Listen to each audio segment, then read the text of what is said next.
Hello दोस्तों, स्वागत है आपका हमारे YouTube चैनल में। मैं साक्षी शर्मा आपका बहुत बहुत स्वागत करती हूँ। आज हम पढ़ने वाले हैं स्ट्रक्चर ऑफ एटम के बारे में, जो कि 11th क्लास की केमिस्ट्री का सेकंड चैप्टर है। फर्स्ट चैप्टर हमने बहुत अच्छे से कंप्लीट कर लिया था, न्यूमेरिकल्स भी अच्छे से सॉल्व कर लिए थे। ठीक है, तो चलिए आगे बढ़ते हैं हम इस चैप्टर की तरफ। तो इस चैप्टर में हम सबसे पहले थोड़ा सा इंट्रोडक्शन पार्ट देख लेते हैं इसका। तो सबसे पहले हम ये देखते हैं कि महर्षि कणाद और ग्रीक फिलोसोफर डेमोक्रिटस ने क्या किया था। 400 BC पहले एटम के एग्जिस्टेंस को बताया था, है ना। उन्होंने क्या बताया था कि जैसे मैटर को हम डिवाइड करते जाते हैं तो एक टाइम बाद क्या आता है, हमको एक छोटा पार्टिकल मिलता है, स्मॉलेस्ट पार्टिकल मिलता है, जिसको और डिवाइड करना पॉसिबल नहीं होता है। उसी को उन्होंने क्या कहा था, एटम कहा था। ठीक है, तो एटम ये जो वर्ड है उन्होंने ग्रीक वर्ड से लिया था, ग्रीक वर्ड एटोमियो से लिया था, जिसका मतलब होता है नॉन डिविजिबल, यानी कि अब आगे उसको क्या नहीं किया जा सकता, डिवाइड नहीं किया जा सकता। ठीक है, तो उसके बहुत सालों बाद, यानी कि इस बीच में और कुछ खास रिसर्च नहीं हो पाता है। बहुत साल बाद एक और साइंटिस्ट थे जिनका नाम था जॉन डॉल्टन। उन्होंने 1808 में क्या किया था, अपना एटॉमिक थ्योरी दिया। अब ये जो जॉन डॉल्टन का एटॉमिक थ्योरी है वो मैंने चैप्टर 1 में पढ़ा रखा है, आप चाहे तो वीडियो चेकआउट कर सकते हैं। उनके पॉस्टुलेट, उन्होंने क्या क्या चीज़ें कहीं, और एक और मॉडर्न एटॉमिक थ्योरी भी बाद में निकल के आई थी, वो भी मैंने उसमें पढ़ा रखा है। ठीक है, तो देखते हैं, एक ब्रीफली इसका देख लेते हैं कि क्या उन्होंने कहा था। उन्होंने कहा था कि जो मैटर है स्मॉल, एक्सट्रीमली स्मॉल पार्टिकल से मिलके बने हुए हैं, जिसको उन्होंने एटम कहा था। ये जो एटम है वो डिविजिबल है ना, यानी कि इसको और नहीं तोड़ा जा सकता। और हर एक एलिमेंट का अपना एक एटम होता है, और उस एटम का एक आइडेंटिकल मास होता है ना, जो दूसरे एलिमेंट के एटम से अलग होता है। यहाँ तक की बातें क्लियर है। फिर हम देखते हैं कि सब एटॉमिक पार्टिकल्स के बारे में देख लेते हैं। तो जो जॉन डॉल्टन ने जो हमको एटॉमिक थ्योरी दी थी, उसमें उन्होंने क्या करने की कोशिश की, लॉ ऑफ केमिकल कॉम्बिनेशन का रूल मैंने पढ़ाया था ना, सारे कौन कौन से लॉ है, कितने लॉ हैं, और क्या क्या बोल रहे हैं वो सारे लॉज। तो एक अच्छा वीडियो, एक पूरा वीडियो मैंने उसमें बनाया हुआ है, आप उसको जाके चेकआउट कर सकते हैं। तो उस सारे लॉज को उन्होंने क्या किया था, एक्सपेरिमेंटल करके उस चीज़ को कैसे बेटर एक्सप्लेन कर सकते हैं, ये सारी चीज़ें उन्होंने बताने की कोशिश की। उनकी कोशिश तो अच्छी थी, कुछ चीज़ों को वो सक्सेसफुली एक्सप्लेन भी कर लिए थे, लेकिन कुछ चीज़ें ऐसी थी जिसको वो एक्सप्लेन नहीं कर पाए।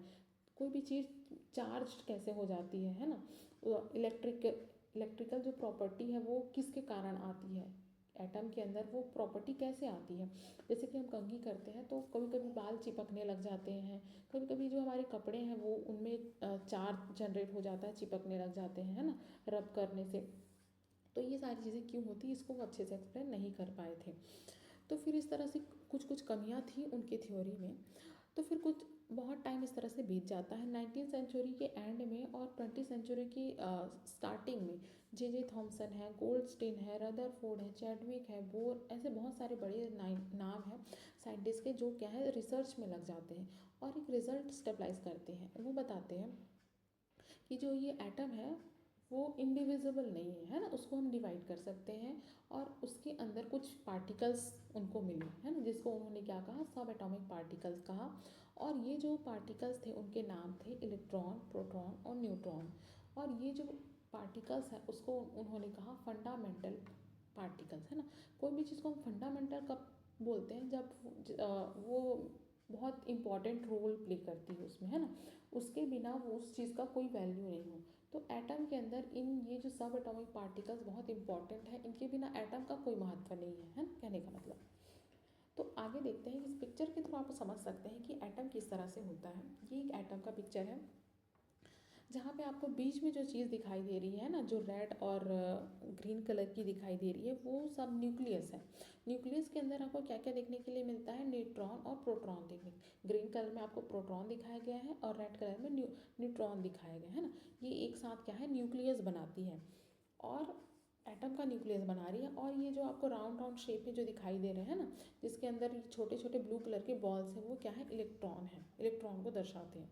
तो इस तरह से कोई भी एटम होता है, बीच में न्यूक्लियस होता है जिसमें प्रोटॉन और न्यूट्रॉन होते हैं, और उसके बाहरी साइड में, है ना। इलेक्ट्रॉन घूमते रहते हैं, किसमें घूमते हैं, ये जो ऑर्बिट्स हैं उसमें घूमते हुए रहते हैं, ठीक है। तो चलिए आगे बढ़ते हैं हम डिस्कवरी ऑफ इलेक्ट्रॉन की तरफ। अभी हमने बात की कि जॉन डाल्टन ने क्या किया, बहुत सारी चीज़ों को एक्सप्लेन कर लिए थे लेकिन वो इलेक्ट्रिकल प्रॉपर्टी को अच्छे से एक्सप्लेन नहीं कर पाए थे, ठीक है। तो 1830 में हम देखते हैं कि माइकल फेराडे नाम के साइंटिस्ट थे, उन्होंने क्या किया, इलेक्ट्रिसिटी को, है ना, दो इलेक्ट्रोलाइट लेते हैं, उनके बीच इलेक्ट्रिसिटी पास करके देखते हैं। तो उन्होंने क्या देखा कि आ, कुछ वहाँ पे केमिकल चेंजेस हो रहे हैं। तो इस तरह जो फेराडे थे उन्होंने क्या किया, इलेक्ट्रिसिटी और मैटर के बीच एक रिलेशनशिप उनको समझ में आया और उन्होंने इलेक्ट्रिसिटी का लॉ दे दिया, ठीक है। एक्सपेरिमेंट को नाम से जाना जाता है, पार्टिकल नेचर ऑफ इलेक्ट्रिसिटी के नाम से जाना जाता है, ठीक है। तो जो जॉन डाल्टन की थ्योरी में जो कमियां थी वो अब दूर हो चुकी थी कुछ हद तक, ठीक है। अब 19th सेंचुरी की जैसे हम बात करते हैं तो इस टाइम पे क्या हो रहा था, बहुत सारे जो साइंटिस्ट थे वो क्या कर रहे थे, इलेक्ट्रिकल डिस्चार्ज एक वैक्यूम ले रहे थे, है ना, मतलब वैक्यूम एक ट्यूब जैसा ले रहे थे, उसको पूरा खाली कर दिया जा रहा था, मतलब इलेक्ट्रिकली डिस्चार्ज, यानी कि कोई उसमें चार्ज नहीं है ना। तो इस तरह का एक ट्यूब होता था जिसको क्या बोल रहे थे, कैथोड रे ट्यूब बोल रहे थे उस टाइम पे। तो अब इस कैथोड रे ट्यूब को क्या किया जाता था, लो प्रेशर पे कोई गैस में भर दी जाती थी और फिर दो इलेक्ट्रोड इसके अंदर में फिट कर दिए जाते थे और उसमें इलेक्ट्रिसिटी पास की जाती थी। तो इलेक्ट्रिसिटी जब पास की जाती थी तो नेगेटिव जो इलेक्ट्रोड जिसको हम कैथोड कहते हैं ना, वहाँ से कुछ रेज निकलती थी जो पॉजिटिव। तो चलिए आगे बढ़ते हैं हम डिस्कवरी ऑफ इलेक्ट्रॉन की तरफ। हमने अभी अभी देखा था कि जॉन डाल्टन ने क्या दिया था, एटॉमिक थ्योरी दी थी, कुछ चीज़ों को एक्सप्लेन कर लिया था उन्होंने, लेकिन कुछ कुछ चीज़ें हैं जिसको उन्होंने एक्सप्लेन नहीं कर, मतलब उनसे एक्सप्लेन नहीं हो पाया था, जिसमें एक थी इलेक्ट्रिकल प्रॉपर्टी भी। तो 1830 के आसपास माइकल फैराडे नाम की जो साइंटिस्ट थे उन्होंने क्या किया था, दो इलेक्ट्रॉड लिया, मतलब एक एक्सपेरिमेंट किया जिसमें उन्होंने दो इलेक्ट्रॉड लिया और उनके बीच में क्या किया था, इलेक्ट्रिसिटी पास करा के देखा था, है ना। तो उनको एक चीज़ समझ में आती है, एक रिलेशनशिप नज़र आता है मैटर और इलेक्ट्रिसिटी के बीच। फिर उन्होंने क्या दे दिया, इलेक्ट्रिसिटी का लॉ दे दिया, ठीक है। तो ये सारी चीज़ें, मतलब अब हमको ये चीज़ समझ में आ गई थी कि किस तरह से इलेक्ट्रिसिटी, मतलब उसमें चार्ज किस तरह से जनरेट होते हैं। अब आगे देखते हैं कि 19th सेंचुरी जैसे जैसे आगे बढ़ता है उस टाइम पे साइंटिस्ट को बहुत ज़्यादा क्रेज़ हो गया था कैथोड रे ट्यूब में, वो क्या कर रहे थे, एक्सपेरिमेंट कर रहे थे। ये कैथोड रे ट्यूब क्या था, कैथोड रे ट्यूब में क्या कहते हैं, एक ट्यूब ले लिया जाता था जिसमें इलेक्ट्रिसिटी पास की जाती थी, वैक्यूम पूरा खाली कर दिया जाता था उस ट्यूब को, ठीक है। तो उसमें क्या किया जाता था, इलेक्ट्रिसिटी पास की जाती थी जिसमें उसमें दो इलेक्ट्रोड लगाए जाते थे, एक नेगेटिव इलेक्ट्रोड जिसको कैथोड कह रहे हैं और एक पॉजिटिव इलेक्ट्रोड जिसको एनोड कह रहे हैं ना। तो कैथोड से कोई रे निकलती थी, एनोड की तरफ जाती थी। तो उस रे को हमने क्या कहा उस टाइम पे, कैथोड रे कहा, है ना। उस टाइम की ये बहुत बड़ी डिस्कवरी थी।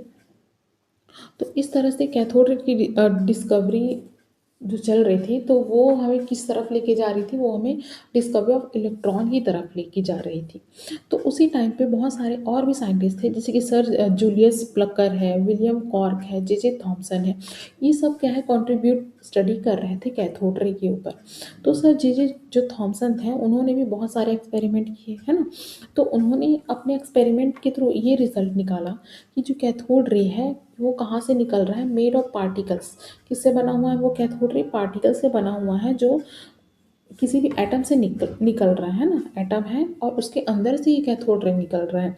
तो उन्होंने ये रिजल्ट निकाला कि जो एटम है अब वो इनडिविजिबल नहीं है ना, अब वो डिविजिबल माना जाने लगा, क्योंकि एटम से वो चीज़ निकल रही है, पार्टिकल्स निकल रहे हैं। तो उस टाइम पे उन्होंने, है ना, मतलब उस पार्टिकल्स को उन्होंने क्या नाम दिया, कार्पसल्स नाम दे दिया, ठीक है। अभी कार्पसल्स का जो नाम, मतलब उन्होंने जो डिस्कवरी की थी 1897 के आसपास की थी। तो बाद में जी जॉन स्टोन स्टैनली ने उसको इलेक्ट्रॉन नाम दिया, ठीक है। तो ये याद रहेगा आपको कि जे थॉमसन ने इलेक्ट्रॉन नाम नहीं दिया था, भले उन्होंने डिस्कवरी की थी लेकिन उसको इलेक्ट्रॉन नाम किसने दिया था, जी जॉन स्टॉन स्टैनली ने दिया था, ठीक है। बाद में जे थॉमसन को उनकी इस डिस्कवरी के लिए, इलेक्ट्रॉन की डिस्कवरी के लिए फिजिक्स में नोबेल प्राइज़ भी मिला था। और आप ये भी याद रखिएगा कि ये जो इलेक्ट्रॉन का मास होता है वो कितना होता है, 9.1 इंटू 10⁻³ kg के आसपास होता है।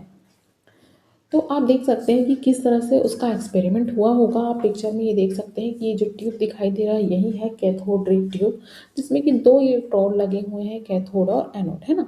तो यहाँ पे एक बैटरी लग दी गई है और यहाँ पे मतलब एक तरह का क्या है, सर्किट बना दिया गया है, जिससे क्या है, इलेक्ट्रिसिटी फ्लो हो गई होती है। और हाई वोल्टेज जनरेटर यहाँ पे लगा है, हाई वोल्ट की यह इलेक्ट्रिसिटी यहाँ पे फ्लो कराई जाएगी। अब आप देख सकते हैं पिक्चर के थ्रू कि कैथोड से किस तरह से कुछ रेज निकल रही है ना, जिस पे क्या है, माइनस चार्ज लगा हुआ है और वो किधर की तरफ जा रही है, एनोड की तरफ जा रही है। अब बीच में हमको उसका रास्ता दिखाई नहीं दे रहा है, लेकिन हमको ये समझना है कि वो सीधे टकराए क्यों, कैसे समझेंगे। आप देख सकते हैं कि एनोड के पीछे वाला जो ट्यूब है वो ग्रीन कलर में ग्लो हो रहा है। तो कोई भी चीज़ मतलब जब टकराती है तो उसमें एक ग्लो होता है ना, टकराने के कारण ग्लो होता है, हमको ये मानना चाहिए। मतलब जो कैथोड रे है वो टकरा रही है एनोड रे पे, तब जाके वहाँ पे क्या हो रहा है, स्ट्राइक हो रहा है, जिसके कारण वो ग्रीन कलर में ग्लो कर रही है। तो यही कहना चाहते हैं कि ये जो पार्टिकल्स है वो पार्टिकल्स कौन थे, वो इलेक्ट्रॉन थे। उस टाइम पे उसको कैथोड रे कहा गया और बाद उसी को क्या कहा गया, इलेक्ट्रॉन कहा गया। अब ये देखिए इलेक्ट्रॉन की क्या क्या प्रॉपर्टीज़ हो सकती हैं, मतलब होती हैं, ठीक है। तो सबसे पहला तो देखिए कि इलेक्ट्रॉन जो कैथोड रे है वो क्या है, स्ट्रेट लाइन में आगे बढ़ता है। हमने एक्सपेरिमेंट में भी देखा कि कैथोड से निकलती है वो रेज और कहाँ पे, एनोड के पास जाके टकराती है। वो डेविएशन उसमें नहीं हो रहा है, जब तक हम उस पर इलेक्ट्रिसिटी फ्लो नहीं करते तब तक उसमें किसी भी तरह का डेविएशन नहीं होता है, ठीक। मैग्नेटिक फील्ड वगैरह लगाने से ही उसमें किसी तरह का डेविएशन होगा, अनदर वो स्ट्रेट लाइन में फ्लो करेंगी, ठीक है। सेकंड लाइन क्या कहता है, cathode ray have negative charge. अब हमने ये देखा कि हमको पता है कि कैथोड में माइनस चार्ज है, एनोड में प्लस चार्ज है। अब कैथोड से निकल रही है कोई पार्टिकल्स और वो प्लस चार्ज की तरफ आगे बढ़ रही हैं, तो प्लस चार्ज की तरफ आगे कौन चीज़ मतलब हमको पता है कि 2 चार्जेस होती है, पॉजिटिव और नेगेटिव। तो अगर सेम सेम होता है तो उसमें क्या होता है, मतलब वो एक दूसरे को अट्रैक्ट करने की कोशिश तो नहीं करेंगी, है ना, डिस्ट्रैक्ट करेंगी। तो अट्रैक्ट कर रही है मतलब वो क्या होंगी, अपोजिट चार्जेस होंगी। एनोड प्लस है तो जाहिर सी बात है कि दूसरा जो भी चार्ज है वो क्या होगा, माइनस चार्ज होगा। तो इसीलिए हमने इलेक्ट्रॉन को क्या कहा कि वो क्या है, माइनस चार्ज पार्टिकल है, ठीक है, नेगेटिव चार्ज होता है उसमें। थर्ड लाइन क्या बोलता है, cathode ray produce heating effect.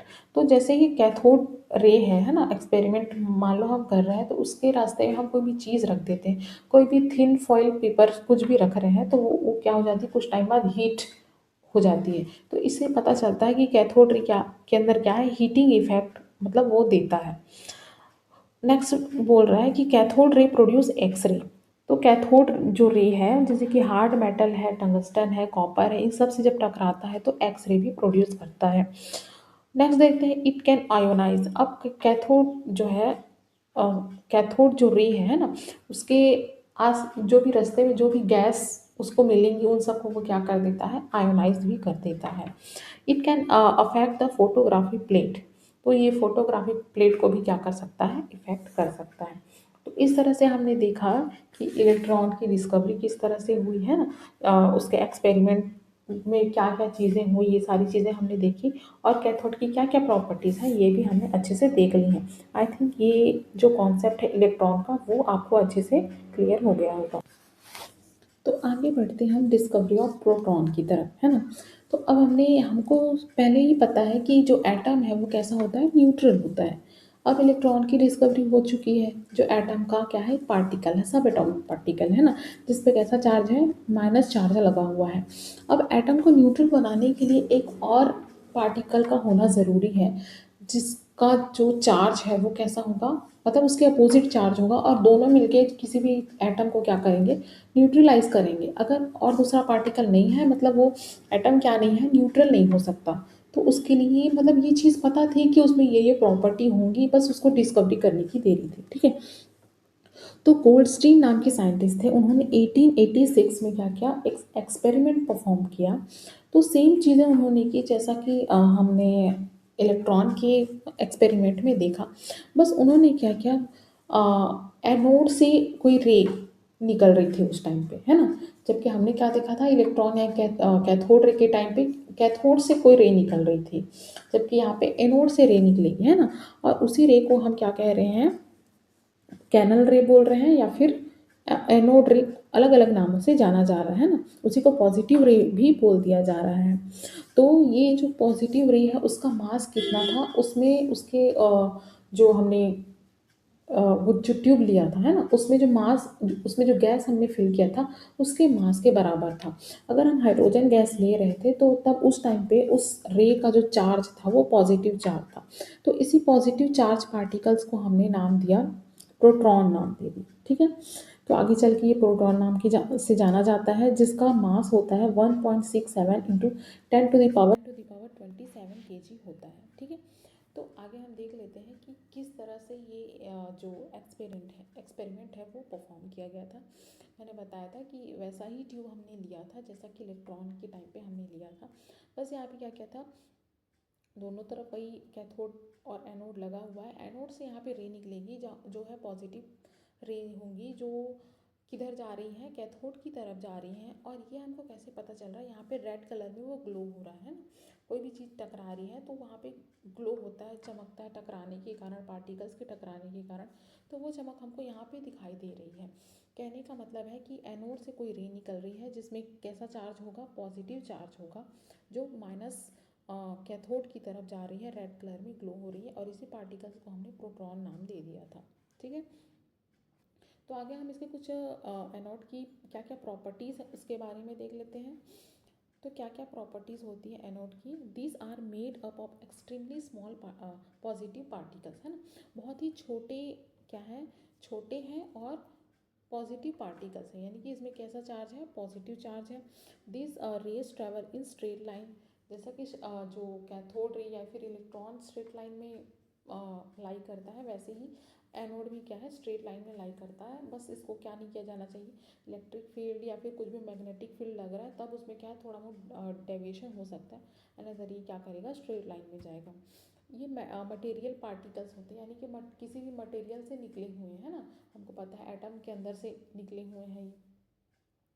Penetrate metal sheet, अगर कोई मेटल की हम शीट लेते हैं तो उसके एटम को क्या है, पेनिट्रेट करने की उसमें पावर्स होती हैं। तो इस तरह से ये एनोड रे यानी कि जो प्रोटॉन है उसकी डिस्कवरी हो जाती है।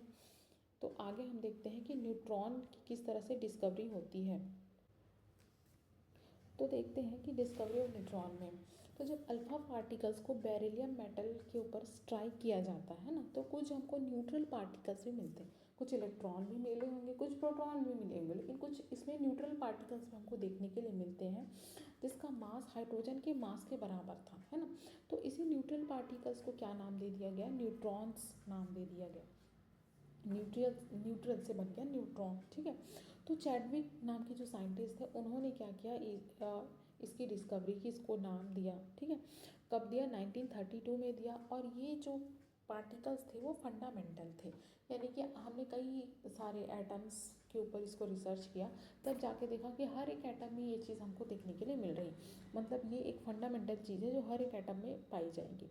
अब इसमें कोई चार्ज भी नहीं था, है ना, प्लस चार्ज हमको मिल गया था प्रोटॉन में, माइनस चार्ज मिल गया था हमको इलेक्ट्रॉन में। इसमें हमको कोई चार्ज देखने के लिए नहीं मिल रहा है। और इसका मास कितना था, 1.67 into 10 to the power -27 KG के आसपास था उसका, मतलब वही हाइड्रोजन के मास के बराबर था। तो इस तरह से ये न्यूट्रॉन की भी डिस्कवरी हो जाती है, ठीक है। तो आगे हम देखते हैं एटॉमिक नंबर के बारे में। एटॉमिक नंबर क्या होता है, atomic number of any element is equal to the number of proton in the nucleus of atom, या फिर equal to the number of electron in neutral atom. अब हमको पता है कि हर एक एटम का, है ना, एक एटॉमिक नंबर होता है। हर एक एलिमेंट में क्या होता है, एटम होते हैं बहुत सारे, और हर एक एटम का एक एटॉमिक नंबर होता है। अब ये एटॉमिक नंबर किसके बराबर होता है, उसके न्यूक्लियस में जो प्रोटॉन, हमने क्या देखा था अभी, एटम के न्यूक्लियस में क्या क्या होते हैं, प्रोटॉन होते हैं और न्यूट्रॉन होते हैं ना, और बाहर में क्या घूमते रहते हैं, इलेक्ट्रॉन घूमते रहते हैं। तो ये जो एटॉमिक नंबर है किसके बराबर हो सकता है, या तो उसके न्यूक्लियस में जो प्रोटॉन है उसके बराबर हो सकता है, या तो उसके बाहर जो इलेक्ट्रॉन घूम रहे हैं ना उसके बराबर हो सकता है। इसको हम Z से रिप्रेजेंट करते हैं। आप देख सकते हैं यहाँ पे कार्बन का आपको दिया गया है, कार्बन का एटॉमिक नंबर जो है 6 है, जो ऊपर में लिखा हुआ है ना। आगे हम एटॉमिक मास के बारे में पढ़ेंगे, तो कार्बन का एटॉमिक मास होता है 12.01 के आसपास होता है। ठीक है, आई थिंक आपको ये एटॉमिक नंबर का कॉन्सेप्ट अच्छे से क्लियर हो गया होगा। अब हम चलते हैं मास नंबर की तरफ, वही एटॉमिक मास है ना। तो the mass number of any element is equal to the number of proton या फिर neutron and neutron, it is denoted by A. तो मास नंबर क्या होता है कि उसके अंदर कितना प्रोटॉन है और कितना न्यूट्रॉन है, इसको जब हम ऐड करते हैं तब हमको निकल के आता है क्या, मास नंबर निकल के आता है। एटम के न्यूक्लियस में क्या क्या था, प्रोटॉन था और न्यूट्रॉन था। यानी कि हम एक साथ ये भी बोल सकते हैं कि किसी एटम के न्यूक्लियस का जो मास है वही क्या होगा, उसका मास नंबर होगा। अब जाहिर सी बात है न्यूक्लियस का मास यानी कि प्रोटॉन और न्यूट्रॉन का मास के बारे में बात की जा रही है ना। तो फॉर्मूला भी देख लीजिए, मास नंबर यानी कि capital A is equal to number of proton plus number of neutron. अब देख लीजिए एग्जाम्पल आपको दिया गया है कि लिथियम है ना, लिथियम का एटॉमिक नंबर 3 होता है ना, 3 होता है, और एटॉमिक मास जो A है वो 7 है। तो उसमें इलेक्ट्रॉन प्रोटॉन न्यूट्रॉन अगर आपको पता करने के लिए बोला जाए तो आप कैसे करेंगे। हमने अभी भी क्या देखा कि एटॉमिक नंबर किससे डिसाइड होता है, इलेक्ट्रॉन से डिसाइड होता है ना, इलेक्ट्रॉन या प्रोटॉन से डिसाइड होता है। तो जाहिर सी बात है इलेक्ट्रॉन तो 3 होंगे, एटॉमिक नंबर 3 है मतलब इलेक्ट्रॉन 3 होंगे। प्रोटॉन भी उतने ही होते, सेम नंबर में इलेक्ट्रॉन होते हैं और सेम नंबर में प्रोटॉन होते हैं। तो इलेक्ट्रॉन भी 3 हो गए और प्रोटॉन भी 3 हो गए। ठीक है, अब न्यूट्रॉन निकालने के लिए क्या किया जाता है, जो ए हमने अभी देखा, ए कैपिटल ए से हम मास नंबर को दर्शा रहे हैं, ठीक है, और जेड हमने एटॉमिक नंबर को दर्शाया था।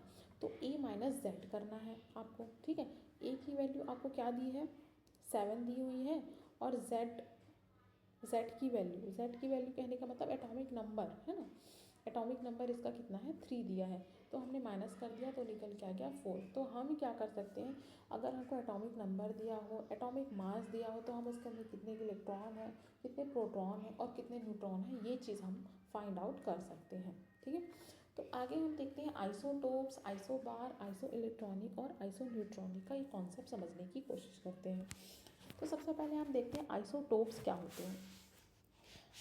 अब हमको पता है कि एटम्स होते हैं ना, तो ऐसे एटम सेम जिसका एटॉमिक नंबर सेम होगा लेकिन एटॉमिक मास अलग अलग होगा, है ना, atomic number sorry same atomic number but different atomic mass. अब ये कैसे पॉसिबल है भाई, तो बिल्कुल पॉसिबल है।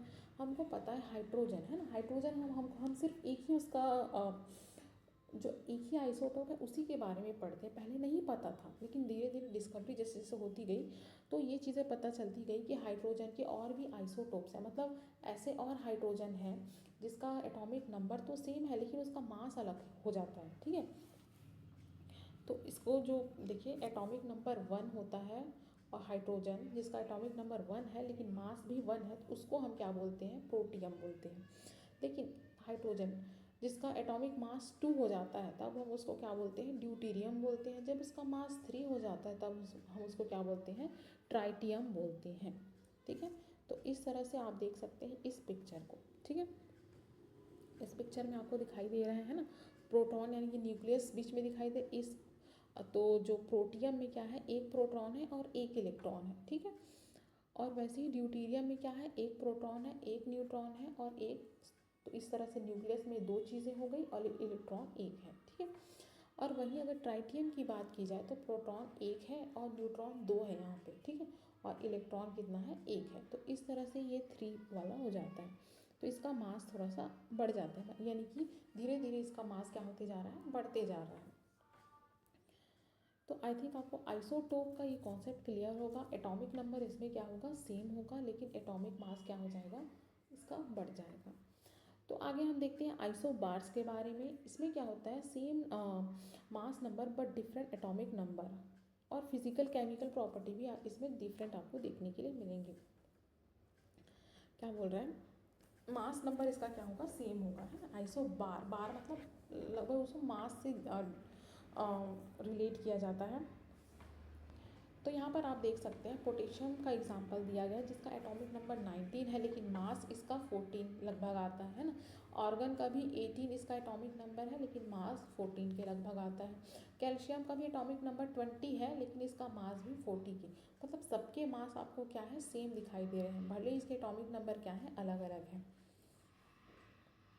यहाँ पे देख सकते हैं कि ऑर्गन में कितना है, 18 प्रोटॉन है और 22 न्यूट्रॉन है ना। तो प्रोटॉन और इलेक्ट्रॉन की संख्या दोनों में बराबर है ना। यहाँ भी पोटेशियम में आपको क्या है, प्रोटॉन और इलेक्ट्रॉन की संख्या बराबर दिख रही है ना। कैल्शियम में भी प्रोटॉन और इलेक्ट्रॉन की संख्या बराबर दिख रही है, बस आपको डिफरेंस किस में दिखाई दे रहा है, न्यूट्रॉन की संख्या में आपको डिफरेंस दिखाई दे रहा है, जिसके कारण इनका मास क्या हो जाता है, सेम हमको दिखाई देता है। आगे चलते हैं हम आइसो इलेक्ट्रॉनिक का कॉन्सेप्ट। तो इसके नाम से ही समझ में आ रहा है कि सेम नंबर ऑफ इलेक्ट्रॉन होंगे सब में, है ना, लेकिन उसमें जो चार्ज है वो बदल जाता है। तो ये सारी चीज़ें जो है आयंस में हमको देखने के लिए मिलती हैं, है ना। आयंस में कैसे देखने के लिए मिलते हैं, आप देख सकते हैं सोडियम का एटॉमिक नंबर जो हमको पता है कि 11 होता है, ठीक है।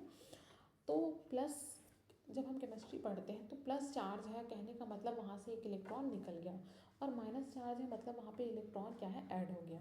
तो सोडियम में प्लस चार्ज लगा है, इसका कहने का मतलब है कि सोडियम से एक इलेक्ट्रॉन क्या हो गया है, निकल गया है। तो 11 था तो अब एक इलेक्ट्रॉन निकलने के कारण वो अब 10 हो गया है, ठीक है। मैग्नीशियम जिसका एटॉमिक नंबर 12 होता है, अब इसमें से 2 इलेक्ट्रॉन निकल गए, है ना। तो 12 था, 2 निकल गए, तो ये कितने हो गया, ये फिर से 10 हो गया, मतलब इसका इसमें इलेक्ट्रॉन कितने हो गए, इसमें भी 10 हो गए।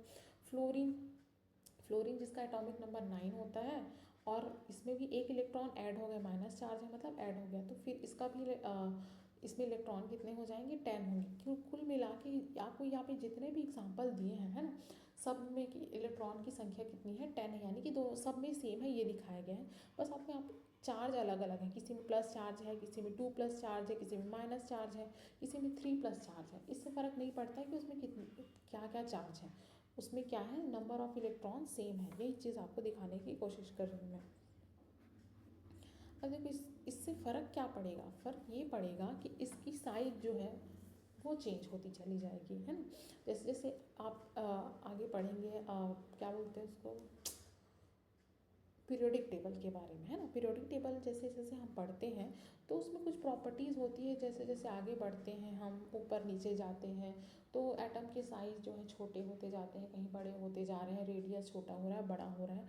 तो इस तरह से जैसे आगे बढ़ रहे हैं, आपको दिखाई दे रहा होगा कि इसका जो रेडियस है छोटा छोटा छोटा होते जा रहा है ना। इलेक्ट्रॉन तो सेम ही है लेकिन इसका रेडियस यानी कि ये जो एटम है इनका साइज़ क्या होते जा रहा है, छोटा होते जा रहा है। तो यही बस इसमें चेंजेस आते हैं। वहीं हम आइसोन्यूट्रॉनिक या फिर आइसोटोन्स भी इसको बोलते हैं। अब इसमें क्या होता है, सारी चीज़ें आपको अलग अलग देखने के लिए मिलेंगी, एटॉमिक नंबर अलग होगा, एटॉमिक मास अलग होगा, लेकिन यहाँ पे आपको क्या चीज़ सेम होगा, न्यूट्रॉन की जो नंबर है वो आपको सेम देखने के लिए मिलेंगी। जैसे सिलिकॉन में आप देख सकते हैं 14 होता है एटॉमिक नंबर, 30 होता है इसका मास, और फास्फोरस में 15 एटॉमिक नंबर, 31 इसका मास है। सल्फर में 16 एटॉमिक नंबर, 32 इसका मास है। लेकिन इन सभी में नंबर ऑफ जो न्यूट्रॉन है वो सेम आपको देखने के लिए मिल जाते हैं, ठीक है। तो आई थिंक आपको ये जो आइसोटोप है, आइसोबार है, आइसो इलेक्ट्रॉनिक है, आइसो न्यूट्रॉनिक का ये कॉन्सेप्ट है आपको अच्छे से क्लियर हुआ होगा। अब हम कुछ एग्जाम्पल बना के देखते हैं कि क्या आपसे कुछ चीज़ें बन रही है कि नहीं। तो देखिए यहाँ पे आपको क्वेश्चन दिया हुआ है, calculate the number of proton, neutron, electron in bromine, bromine में जिसका एटॉमिक नंबर जो है 35 है और एटॉमिक मास है 80 है ना। तो उसमें दिया हुआ है, तो आप देख सकते हैं कि एटॉमिक नंबर का वैल्यू, हम जो जो चीज़ें दी रहती है उसको सबसे पहले लिखते हैं ना। एटॉमिक नंबर हमको कितना दिया है, इसको हम लोग जेड से डिनोट करते हैं, अभी भी मैंने पढ़ा है ना। मास को किससे डिनोट करते हैं, ए से डिनोट करते हैं। तो जेड इज इक्वल टू 35 हो गया और मास यानी कि ए इज इक्वल टू कितना हो गया, 80 हो गया। नंबर ऑफ प्रोटॉन मैंने बताया था नंबर ऑफ इलेक्ट्रॉन के बराबर होते हैं, है ना। और नंबर ऑफ इलेक्ट्रॉन यानी कि इसका जो एटॉमिक नंबर है वही होता है। तो प्रोटॉन और इलेक्ट्रॉन इज इक्वल टू कितना हो जाएगा, मतलब दोनों का वैल्यू 35 ही होगा इसमें। और अगर हम नंबर ऑफ़ न्यूट्रॉन की बात करें तो हमने कुछ टाइम पहले अभी क्वेश्चन सॉल्व किया था जिसमें हमने क्या किया था, मास को एटॉमिक नंबर से माइनस करना रहता है ना। तो मास कितना दिया है, 80 दिया है हमको, एटॉमिक जो नंबर है वो उसकी वैल्यू 35 दी है, माइनस करते हैं तो 45 निकल के आता है, मतलब इसमें कितने न्यूट्रॉन्स होंगे, तो 45 इसमें न्यूट्रॉन्स हमको देखने के लिए मिल जाते हैं। ठीक है, वहीं आगे हम कुछ और क्वेश्चन सॉल्व करके देखते हैं। Atomic number of an element is 5, यानी कि उस एलिमेंट का एटॉमिक नंबर कितना है, 5 है, मास नंबर 11 है। अब हमको क्या करना है, calculate the number of electron proton neutron in it, उसमें कितने कितने इलेक्ट्रॉन प्रोटॉन न्यूट्रॉन होंगे ये हमको कैलकुलेट करना है। और उसको कैसे रिप्रेजेंट करेंगे, उस एटम को कौन सा एटम होगा ये पूछा जा रहा है हमको। ठीक, बताया नहीं गया है कि किस एटम या फिर किस एलिमेंट के बारे में बात की जा रही है। तो सबसे पहले जो चीज़ें दी गई हैं उसके बारे में बात करते हैं। एटॉमिक नंबर यानी कि जेड के बारे में बात करते हैं। कितना दिया है हमको, 5 दिया है ना। मास नंबर ए कितना दिया है हमको, 11 दिया है। अब इससे हम इलेक्ट्रॉन का नंबर निकाल सकते हैं, है ना। मैंने क्या बताया था, एटॉमिक नंबर वही होता है। तो इलेक्ट्रॉन की संख्या भी 5 हो जाएगी और प्रोटॉन की संख्या भी क्या हो जाएगी, 5 हो जाएगी। न्यूट्रॉन की निकालना अभी अभी हमने देखा पिछले जो एग्जाम्पल में। तो ए माइनस जेड, ए की वैल्यू आपको कितनी दी है, 11 दी है, जेड की वैल्यू आपको 5 दी है, माइनस कर लीजिए तो आपका आंसर मिल जाएगा 6, यानी कि इसमें न्यूट्रॉन कितने हैं, 6 होते हैं। तो अब हमको पता चल गया कि इलेक्ट्रॉन 5 है, मतलब उस जो पर्टिकुलर एलिमेंट है उसका एटॉमिक नंबर तो 5 ही होगा और उसका मास कितना होगा, 11 होगा। इस तरह से हमने लिख लिया। तो आपको ये चीज़ें थोड़ी कुछ तो पता होनी चाहिए ना कि लगभग 20 तक के एलिमेंट्स के आपको एटॉमिक नंबर्स लगभग आपको पता होने चाहिए। तो जो बोरॉन होता है उसका एटॉमिक नंबर 5 होता है। तो वो जो एलिमेंट है वो क्या है, बोरॉन है। एक और एग्जांपल आप देख सकते हैं, यहाँ पे आपको क्या दिया गया है, कुछ एग्जांपल्स दिए गए हैं, जैसे कंप्लीट द टेबल। ये जो टेबल आपको दिया है इसमें बहुत सारी चीज़ें आपको करनी पड़ेंगी, है ना, कंप्लीट करना है। लिथियम का सिंबल क्या है, Li है, कैल्शियम का Ca है, एल्यूमिनियम का Al है, फॉस्फोरस का P है, फ्लोराइड आयन जो होते हैं F माइनस होता है। ठीक है, ठीक है। तो ये सिंबल है। अब इसका मास नंबर क्या है, वो कुछ के दिए हुए हैं, कुछ के निकालने। एटॉमिक नंबर कुछ के लिए दिए हैं, कुछ के निकालने हैं आपको। प्रोटॉन कितने होंगे, न्यूट्रॉन कितने होंगे, इलेक्ट्रॉन कितने होंगे, ये सारी चीज़ें आपको निकालनी है। ठीक है, तो सबसे पहले हम ऊपर वाले एलिमेंट लिथियम की तरफ आगे बढ़ते हैं। तो लिथियम का आपको क्या क्या चीज़ दिया है, आपको ए की वैल्यू दी है, मास नंबर दिया है और आपको दिया है इलेक्ट्रॉन 3 है करके दिए हैं। ठीक है, तो हमको पता है कि इलेक्ट्रॉन नंबर और प्रोटॉन नंबर सेम होते हैं, है ना। तो प्रोटॉन की वैल्यू इलेक्ट्रॉन की वैल्यू दी है, तो नंबर ऑफ प्रोटॉन भी उसमें कितने होंगे, उसमें 3 ही होंगे, है ना। और उसका एटॉमिक नंबर भी क्या होगा, 3 होगा।